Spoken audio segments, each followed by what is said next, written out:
안녕하세요. 반갑습니다. 저는 맘쓰리배 장실점에서 모유수유 상담실을 2007년부터 운영하고 있는 송은영입니다. 여러분, 제가 강의하고 싶은 내용은 미리 준비하는 모유수유 육아법인데, 제가 너무 지금 이 클래스가 너무 좋은 게 아버님들이 너무 많이 오셔서 정말 좋아요. 같이 그러니까 엄마랑 아빠랑 같이 준비하는 모유수유여야 하는 게 가장 행복한 모유수유가 될 수 있는 거거든요. 오늘 여러분한테 미리 하시기 전에 이거 뭐죠? 아기를 안 낳으신 분들이 많으셔가지고 공감이 좀 덜 갈 수도 있지만 아마 아기를 키우면서 두고두고 읽으시면 이 시가 많이 공감이 되실 거예요. 제가 오늘 모유수유 강의는 사실은 모유수유를 거의 전문가들은 24개월 이상 모유수유 하라고 그러거든요. 그래서 24개월 하는 동안에 많은 그러니까 디테일한 문제들이 많으면서 교육은 끝나지 않아요. 그래서 오늘은 짧은 시간에 여러분한테 모유수유에 대해서 뭔가 메시지를 드려야 돼서 그런 것들을 여러분이 뭔가 그냥 모유수유에 대한 어떤 자세, 마음가짐만 가지고 가시라고 제가 미리 준비하는 모유수유 얘기를 하는 건데, 먼저 이번 클래스 보니까 대부분 아기 낳기 전에 보신 분들이 많은데요. 모유수유가 어렵다는 얘기는 들으셨죠? 들어보셨어요? 모유수유가 근데 왜 어려운지에 대해서 왜 어려운지를 알면 사실은 문제가 나오거든요. 어떻게 해야 되는지 그런 거를 말씀드리려고 하는데, 모유수유가 왜 어려울 것 같아요? 모유수유뿐만 아니라 육아 자체가 어려워요. 그러니까 아기를 사실은 임신을 하게 되면 출산에 대해서는 되게 관심이 많으셔가지고 병원이나 이런 거에 대해서 너무 많이 보러 다니시긴 하는데, 모유수유나 육아에 대해서는 사실은 준비가 안 된 상태에서 아이를 낳기 때문에 되게 힘들어 하세요. 근데 가장 어려운 이유가 뭐냐면, 제가 엄마들한테 해주고 싶은 얘기는 좀 마음 편한 모유수유를 하시길 바래서 오늘 드리는 말씀은, 왜 모유수유가 힘든지에 대해서 사실은 모르고 시작하시는 분들이 많으세요. 그래서 모유수유가 왜 어렵고 아기 키우는 게 힘들까 하면 몰라서 그런 거예요. 이 하는 방법을 전혀 모르는데, 여러분들이 아마도 아기를 낳으시게 되면 여기서 금방 난 신생아 보신 분 계세요? 아무도 안 계시죠? 그러니까 엄마들이 그 정도 준비되어 있는 거예요. 금방 난 아기를 한 번도 안 보신 거예요. 그리고 나서 그 아기를 키우려고 보니까 정말 힘드신 거거든요. 그래서 보면 왜 금방 난 아기를 한 번도 못 보셨냐면요. 전에는 아기 이제 키우다 보면 친정어머님이나 어른들이 많이 봐주시거든요. 그러면 요즘 아이들은 왜 이렇게 아기를 힘들게 키우냐, 그런 얘기를 하세요. 근데 왜 그러냐면, 그거는 옛날에 어머니들은 배우고 결혼을 했어요. 아기들 낳고. 가족제도 자체가 다른 거예요. 전에 대가족제도일 때는 아기를 옆에서 자기 동생도 키우고, 그렇죠? 그러니까 교육이 다 돼서 엄마가 되신 거예요. 근데 요즘 엄마들은 신생아를 한 번도 안 보고 아기를 낳으신 거예요. 그런데 잘해도 모유수유가 어려운데 아기를 한 번도 안 보고 아기를 낳아서 모유수유를 하시려고 하니까 힘드신 거거든요. 그런 거고, 또 하나는 뭐냐면 엄마들이 나이가 많으신 거예요. 그렇죠? 요즘 조리원에 가보시면 20대 산모를 찾기가 힘들어요. 여기 계신 분들도 그렇죠.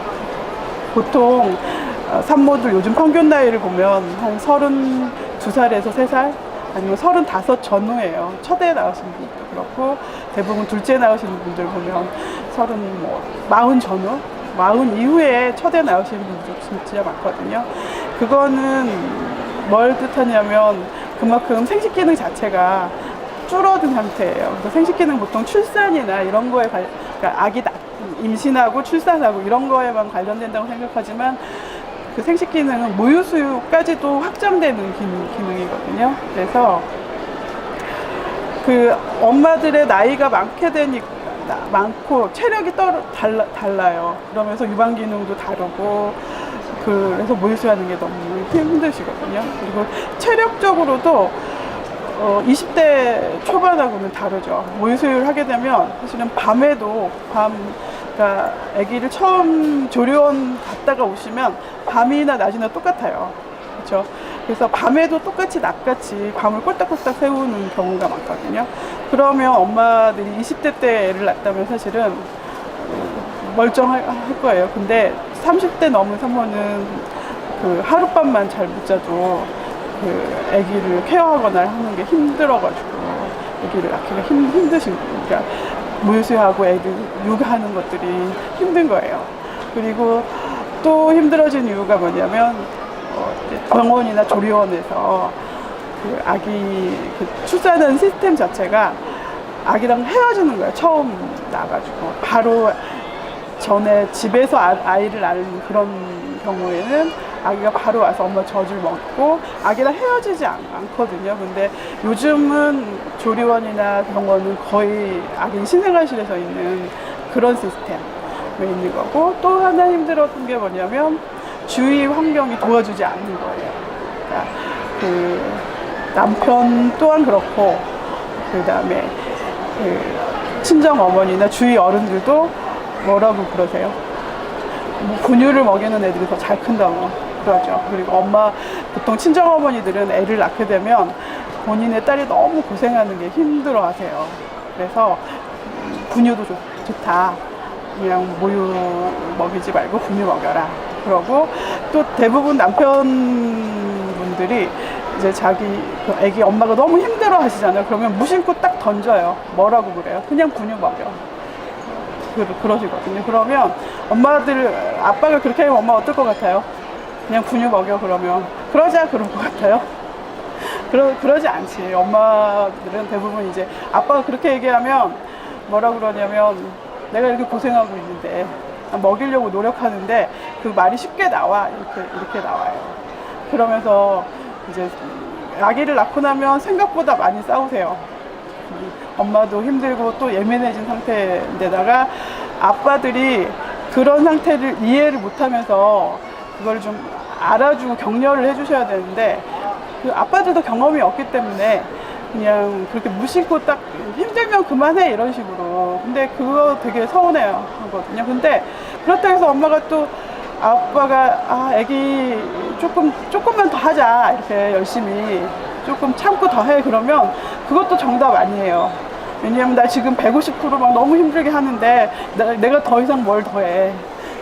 그러니까 그 아빠들은 어떤 말을 해도 정답은 안 나와요.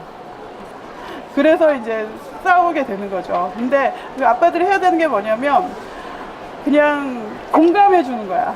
엄마들이 남편한테 답을 달라는 게 아니라 뭐 이걸 옳다 그르다라는 게 아니라 나 이렇게 힘드니까 좀 알아줘. 그래서 그거를 좀 격려해주고 옆에 있어주고 그런 같이 모유수유를 한다는 그런 생각을 갖게 해주는 게 아빠의 역할이에요. 그래서 그 아빠가 아기를 이렇게 키우고 모유수유를 하는 걸 도와주는 게 도와준다고 생각하시면 안 되고 같이 한다고 생각하셔요.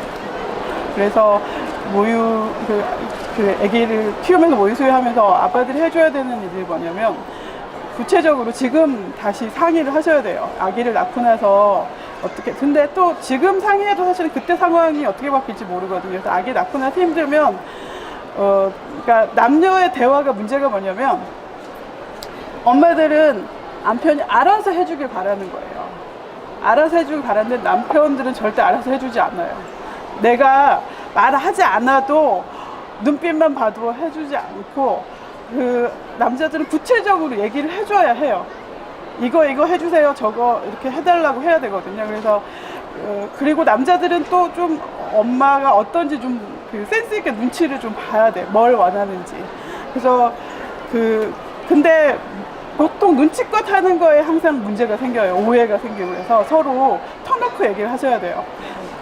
무슨 일을 도와줄 건지, 모유수유 하게 되면 아빠가 트림은 시켜준다든지 그런 구체적인 얘기를 하셔야 엄마가 모유수유 하는데 아빠의 도움을 받으면서 할 수 있고, 그 다음에 그 주변 환경에서 문제가 되는 것들이 이제 그 인터넷이나 경험자들이 해주는 말들이 있거든요. 그런 말들을 그냥 이렇게 전에 듣잖아요. 전에 들으면 그 전에 들은 얘기를 그거에 흔들리지, 그러니까 내가 잘못하고 있나? 막 이런 그런 분위기가 엄마들의 모유수유를 사실은 어렵게 하고 방해를 하거든요. 그래서 왜 그런지에 대해서 자기 의문을 가져야 돼요. 그러니까 인터넷 검색을 하든 뭘 하든 그거만 가지고, 그러니까 다른 사람들이 하는 얘기들은 자기만의 경험이고 앞뒤를 자른 말들이에요. 왜 그런지에 대해서 얘기를 안 하는 거거든요. 그래서 어떤 얘기를 들으셨다면 친정어머니든 시어머니든 뭐 주변에 먼저 경험한 사람들이든 그런 사람들한테 얘기를 들으시면 그거에 대해서 자기한테 그게 다 맞지 않거든요. 그래서 왜 그런지에 대해서 의문을 갖고 그거를 해결하는 방법을, 그러니까 원인을 알고 그 해결 방법을 찾는 것들이 엄마들이 모유수유 편하게 하는 방법이에요. 그래서 이런 식으로 엄마들 모유수유 하는 것들이 힘들 수밖에 없는 상황인데 대부분 엄마들이 죄책감을 많이 가져요. 마음이 편하지 않고, 그러니까 원래 나만 이런가? 나만 잘 못해서 모유수유도 잘 못하고 애 키우는 게 힘든가라고 해서 되게 마음적으로 힘들어 하시거든요. 근데 당연한 거예요. 잘 못하는 거 처음이시고 여태 공부를 하지 않고, 애기 키우는 거는 모유수유 이런 거를 공부를 안 하신 거예요. 그래서 지금 이제 아직 낳기 전이시니까 애기 낳기 전에 출산이나 출산에 관해서 포커스를 100% 주지 마시고 모유수유나 육아에 대한 그런 거를 공부를 하려고 아빠랑 같이 찾아다니면서 공부를 하셔야 되고, 그 다음에 모유수유가 또 힘든 거는 뭐냐면 그 엄마의 유방 구조 때문이에요. 우리나라, 그러니까 동양 여자들의 유방 구조가 침일 유방이 더 많아요. 그래서 보통 우리나라 엄마들을 유방외과 학회에서 내놓은 거에 의하면 한국 사람들의 유방이 치밀 유방이라는 얘기 들어보셨죠? 유방이 치밀 유방이라는, 아마 유방암 검사를 하시게 되면 의사가 그 결과지에 치밀 유방이라는 판정을 주는 경우가 꽤 많거든요. 우리나라 여자들 중에 60% 정도는 치밀 유방이에요. 중에 그 60% 중에 40%는 그냥 평균적인 치밀 유방이고 중증도 정도, 그 다음에 20%는 고밀도 치밀 유방이거든요. 그런 유방인 경우는 유방암 확률도 높아요. 훨씬. 근데 그 치밀 유방을 판단하는 방법은 뭘로 하냐면 유방 구조가 유선 구조하고 지방 구조로 되어 있거든요. 근데 그 유선 구조와 지방 구조의 비율의 차이예요. 그래서 우리나라 특히 동양 여자들은 보통 지방 구조보다는 유선 구조가 더 많으면서 그 구조 비율에 따라서 치밀이냐 치밀이 아니냐라고 판정을 하거든요. 근데 대부분은 치밀 유방들이 많죠. 50% 이상이 넘으니까. 그런 경우에는 모유수유하기도 쉽지 않아요. 왜냐하면 치밀 유방은 겉으로 봐도 보여요. 이렇게 딱딱해, 이렇게 납작한, 가슴 작죠. 대부분이 우리나라 사람들이 작은 유방들이거든요. 그리고 문제가 뭐냐면 대부분 사람도 포유류거든요. 포유류인데 사람을 빼고 나머지들은 네 발로 걸어 다니거든요. 네 발로 걸어 다니면서 그 가슴이 밑에 있으면서 중력에 의해서 가슴이 출렁출렁해요. 그러면서 물리기가 편한 모양으로 되어 있거든요. 근데 사람은 직립을 한 거는 우리가 어쩔 수 없는 거니까 직립해서 그런 하고, 상상을 해보면 아프리카 원주민들이나 서양 여자들 보면 가슴이 어때요? 출렁출렁하죠. 그래서 보면 모유수유 하기에는 그런 유방이 훨씬 모양이 편한데 우리나라 엄마들은 대부분 뻥끗하게 딱 붙어있는 경우거든요. 그렇게 원래 태생적으로 치밀 유방이기도 하고, 또 요즘 엄마들이 다들 스트레스 받고 앉아서만 일을 많이 하시거든요.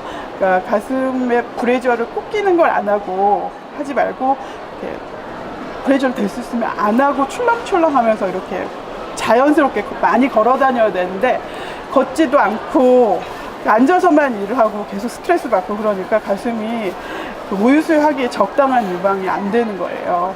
그래서 그런 경우에는 미리 아기 낳기 전에 산전에 개인적으로 한 상담실이나 뭐 조리원 같은 데 보면은 미리 산전 관리 해주는 데도 있거든요. 가서 뭐 유방을 어떻게 관리를, 마사지를 많이 받으라는 게 아니라 나의 유방이 어떤 상태인지 미리 진단을 받으셔야 돼요. 그래서 그리고 대부분 엄마들을 보면 본인 유방이 자기 유두가 아기한테 물리기 편한 유두인지도 잘 몰라요. 자기가 완전히 유두가 거의 없는, 꼭 들어간 함몰 유두인데도 본인이 자기가 정상인 줄 알았다는. 왜냐면 남의 걸 볼 기회가 별로 없는 거예요. 그래서 본인이 정상이라고 생각하거든요. 근데 그런 경우도 미리 그 전문가한테 진단을 받아서 자기가 뭐가 문제인지 알고 그런 것들도 해결하는 방법들이 있거든요. 그래서 그거를 미리 찾아서 방문하시는 것도 많은 도움이 돼요. 그다음에 모유수유 하는 것 중에 또 방해되는 것들이 뭐냐면 아기가 어떻게 빠느냐거든요. 아기가 그러니까 모유수유를 편안하게 하시려면 유방 상태가 그러니까 모양이 편하게 먹이기 편하게 되어야 되고, 그다음에 유방 기능이 제대로 돼야 되고, 두 번째 아기가 제일 중요한 건 아기가 제대로 잘 빨아야 돼요. 깊이 빠는 거. 그래서 그 아기 깊이 빠는 것도 사실은 병원이나 조리원에서도 많이 도와주시거든요. 그러니까 그 도움을 받으시고, 아니면 개별적으로 요즘은 그러니까 병원이나 조리원은 사실은 그 1대1로 많이 봐주진 않아요, 생각보다. 아마 조리원에 가보시면 상담을 하면 모유수유 다 많이 도와주시겠다고 하는데, 실제로 가보면 워낙 조리원에 있는 산모들이 많고 거기서 도와주는 인력이 그리 많지 않아서 이렇게 엄마한테 올인해서 많이 봐주진 않아요. 그래서 그렇게 필요할 경우에는 그런 개인 상담실을 집 근처에 알아보셔가지고 가시는 것도 많은 도움이 되고요. 그다음에 모유수유가 또 잘 안 되는 이유는, 모유수유는 뭐 한마디로 말하면 뭐라면 얼마나 효율적으로 모유를 빼내느냐예요. 효율적으로 모유를 얼마나 밖으로 배출되게 하는 건데, 그 중에 가장 중요한 게 아기가 제대로 빠는 거거든요. 깊이 빠는 거고, 그 다음에 유방 상태가 제대로 기능을 하고 있는 거고, 세 번째가 뭐냐면 흘러나오는 모유가 맑게 흘러나와야 돼요. 이게 똑같은 아기가 빠는 힘, 그 다음에 똑같은 유방의 기능이 있는데도 거기서 흘러나오는 모유가 어때요? 끈적끈적하게 흘러나오면 덜 나오겠죠. 똑같이 오븐을 빨아도. 근데 그 모유가 맑게 나오면 더 잘 나오거든요. 그래서 모유를 맑게 하는 거는 뭐냐면, 그건 엄마 몫이에요. 엄마의 먹거리예요. 그래서 엄마가 먹거리를 너무 그러니까 모유는 사실은 어떤 식으로 나오냐면, 그 유방이 필터 같아요. 필터에서 엄마 전신에 피가 흐르는 그 피가 유방 필터를 통해서 걸러져가지고 모유가 나오는 거거든요. 그래서 피가 끈적끈적해지면 모유도 끈적끈적해져요. 그래서 피를 끈적끈적하지 않게 하는 음식을 드셔야 돼요. 그 중에 이제 제일 좋은 게 수분 섭취하는 거예요. 그러니까 모유는 95%가 수분이에요. 그래서 아마 여기 뭐 분유를 타보시는 분이 안 계실 수도 있지만, 분유도 사실은 그 가루로 된 분유를 타게 되면 100cc를 타려면 거의 물 100cc가 필요하거든요. 그런 것처럼 모유도 똑같이 수분이 필요해요. 그래서 수분 섭취를 충분히 하셔야 돼요. 수유보인 경우는 하루에 1.5에서 한 2리터 정도는 수분을 섭취를 하셔야 되거든요. 그리고 그러니까 피를 끈적끈적하게 하는 음식은 너무 기름지거나 단 음식이에요. 그렇죠? 설탕이 많이 들어간 게 끈적끈적하고, 그다음에 기름진 음식이 콜레스테롤 높으면 끈적끈적하게 되는데, 요즘 엄마들은 사실은 그러니까 탄수화물이 지방이 부족하신 분들은 없으세요. 그래서 그거는 제한하시고, 수분하고 그다음에 비타민이나 미네랄, 이런 걸 많이 드셔야 돼요. 그래서 보통 그러니까 엄마들이 이제 궁금해하는 것 중에 엄마의 먹는 것과 모유와 관계가 어떨지 궁금하시죠? 그러니까 엄마가 먹는 거에 얼마나 영향을 많이 받는지에 대해서. 근데 보통 탄수화물이나 단백질 이런 것들은 엄마가 먹는 것과 큰 상관이 없어요. 그러니까 그 탄수화물, 단백질은 우리 몸에서 굉장히 중요한 영양 성분이기 때문에 모유에 엄마가 부족해도 기본적으로 흘러나와요. 엄마가 먹는 거에 먹는 양에 큰 영향이 없이 흘러나오는데, 영향을 주는 건 뭐냐면 지방하고 비타민이에요.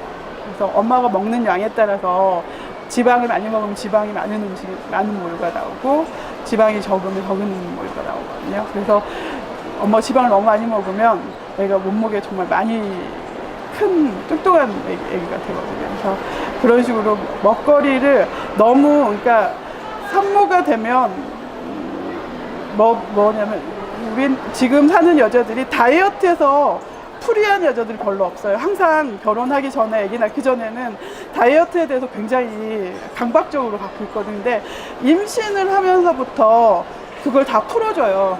자신도 그렇고 주위 사람도 그렇고. 그래서 그렇게 풀어주는 그거가 언제까지 가냐면 모유수유 할 때까지예요.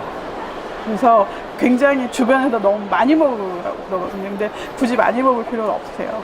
보통 그 성인 여자의 권장 칼로리가 2000칼로리거든요, 하루에. 근데 그 2000칼로리는 권장 칼로리예요. 2000칼로리씩 먹으면 진짜 건강해져요. 뚱뚱해져요. 근데 거기다가 보통 수유분은 플러스 한 300칼로리 정도밖에 안 돼요.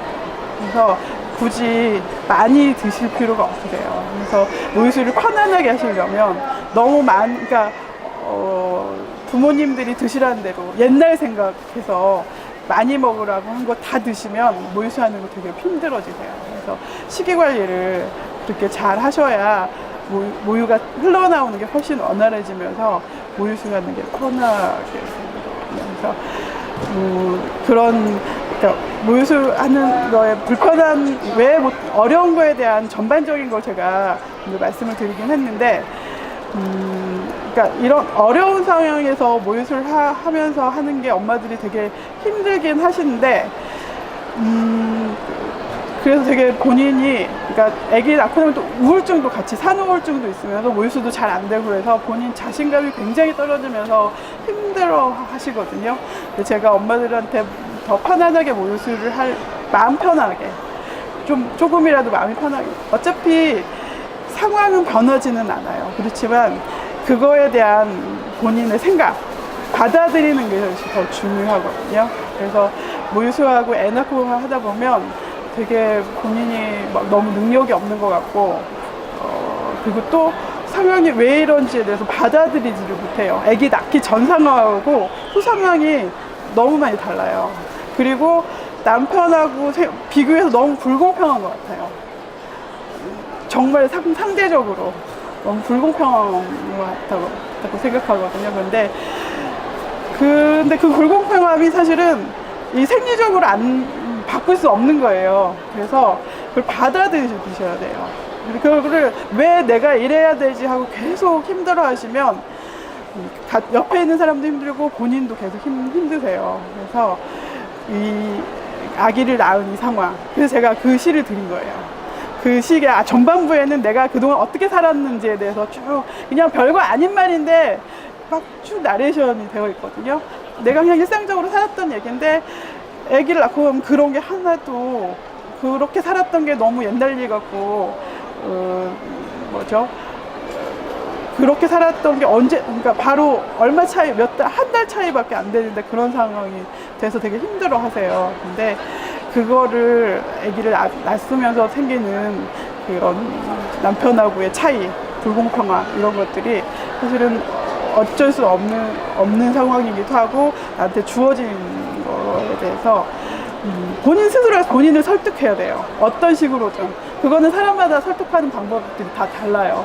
근데 저한테 온 산모 중에 한 명은 자기 스스로를 그렇게 설득하고 적응하니까 마음이 편해졌다고 그랬어요. 성경 성경책을 떠들러 갔대요.